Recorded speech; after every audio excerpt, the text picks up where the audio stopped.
Hello po sa inyong lahat mga ka-crypto. Ako po si Pinoy Crypto Trader at sa video na ito ay atin pong pag-uusapan ang tungkol sa balitang ito kay Shiba Inu.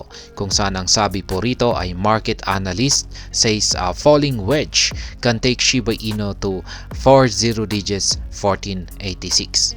Kaya ayan, meron daw pong isang market analyst ang nakapagsabi na ang isang falling wedge pattern ay dadalhin daw po ang market price ni Shiba Inu patungo sa presyong 40 digits 1486. At ayan, bago po tayo magpatuloy ay nais ko lamang po munang bigyang linaw ang aking disclaimer kung saan ang nilalaman po ng video na ito ay hindi po ito isang financial advice. For education and information purposes lamang po ang layunin nito. Maliban po dito ay nais ko na rin pong magbigay babala na wala pong kahit anumang group chat ang Pinoy Crypto Trader. At ayan, ang sabi po rito ay Shiba Inu price has been on a major bearish correction spree but expectations of rebound are returning to its ecosystem. Ayan, si Shiba Inu ay patuloy pa rin pong nakakaranas ng isang major bearish correction or patuloy pa rin po yung kanyang pagbagsak sa presyo. Pero ayan, inaasahan po na ito na ay magkakaroon ng isang rebound or recovery. Yan, Shiba Inu has one of the most enthusiastic communities in the Web3 scene, and their confidence over the potential of the token to surmount challenges is high. Optimism is currently being showcased by community members and analyst ShibKnight on X. According to him, there is an intense whale accumulation that might ultimately send the token on a bullish ride in the near term. Kaya, ayan, ayon po sa isang community member at saka analyst na si ShibKnight, yan ay naglabas po siya ng kanyang pahayag sa kanyang X account kung saan ay ayon po sa kanya ay meron daw pong nagaganap na matinding pagbili ng mga whales or mga malalaking investors dito kay Shiba Inu at mukhang ito yung magdudulot yan sa market price ni Shiba Inu para ito ay magkaroon ng bullish ride. Yan, ito ay kung pag bullish ride ay aangat po yung kanyang presyo in the near term or sa nalalapit po. Yan, projected Shiba Inu bullish scenario. According to ShibKnight's data, Shiba Inu is forming a falling wedge pattern on the weekly time frame. He pointed out that SHIB whales bought the coin intensively at the 50 digits 875 golden zone support. Kaya yan, ayon po kay ginoong ShibKnight ay meron daw po siyang nakita na nabubuong falling wedge pattern sa kanyang weekly chart time frame. At ayon po sa kanya ay yung mga SHIB whales ay bumibili po ng napakaraming amount ng Shiba Inu tokens sa presyong 50 digits 875 kung saan ay tinatawag po niyang golden zone support. With this intense accumulation, he suggested that the price of the token may hold from further falling at this level. Following this foundation, ShibKnight posited that under bullish circumstances, the price target of SHIB will be between 50 digits 896 to 40 digits 1486. Kaya yan, ayon po rito kay ginoong ShibKnight ay yung kung saan ay nagkaroon ng bullish situation ay aakyatin ni Shiba Inu ang presyong 50 digits 896 hanggang sa 40 digits 1486. Yan, magbabawas po siya ng isang zero. Yan, SHIB is forming a falling wedge pattern on weekly chart. Whales bought heavily on 875 golden zone support, so it could hold this level. In a bullish scenario, targets are from 896 to 1486.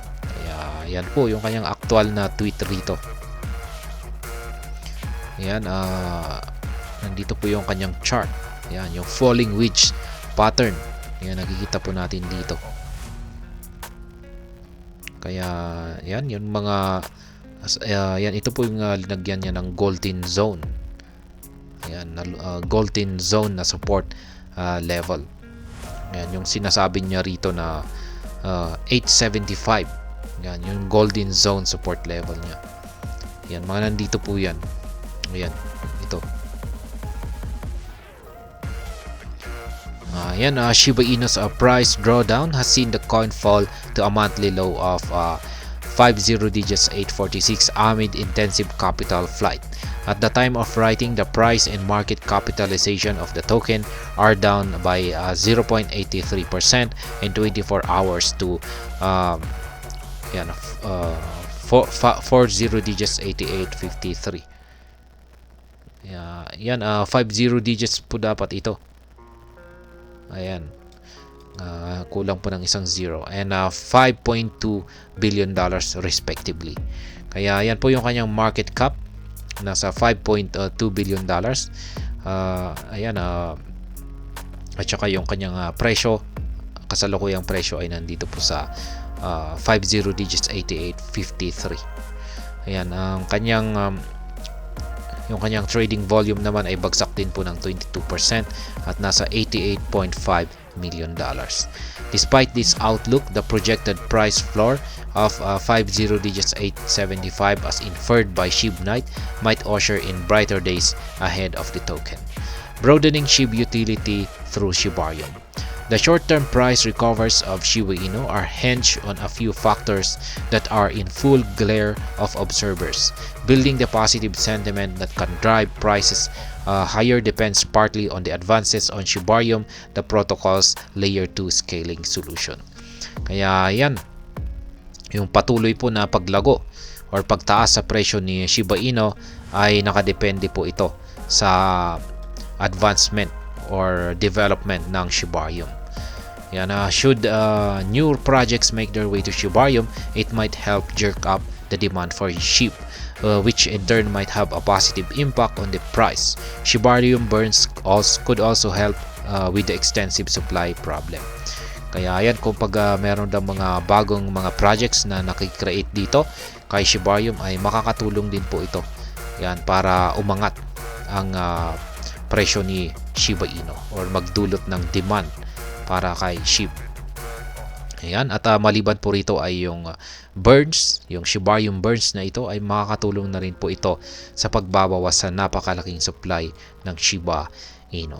Kaya yan pong muli ang analysis dito na inilabas ni SHIB Knight na posible daw pong umakyat ang market price ni Shiba Inu hanggang dito sa presyong ito. Magiging 40 digits po siya, 1486. Yan po yung kanyang inilabas na price target dulot po ng falling wedge pattern. At ayan, hanggang dito na lamang po tayo sa video na ito. Sana po ay inyong nagustuhan ang aking paliwanag dito. Kung inyo po itong nagustuhan ay pag-click lamang po ang like button nito. Para naman po sa mga bago lamang dito, kayo po ay aking inaanyayahan para mag-subscribe. Pag-click na rin po ang bell icon nito dahil ito po ang siyang magsisilbing notification nito sa mga bago kong videos na akin pong ina-upload sa aking YouTube channel na ito. Marami pong salamat sa panunood, ingat po tayo lagi at God bless po sa ating lahat.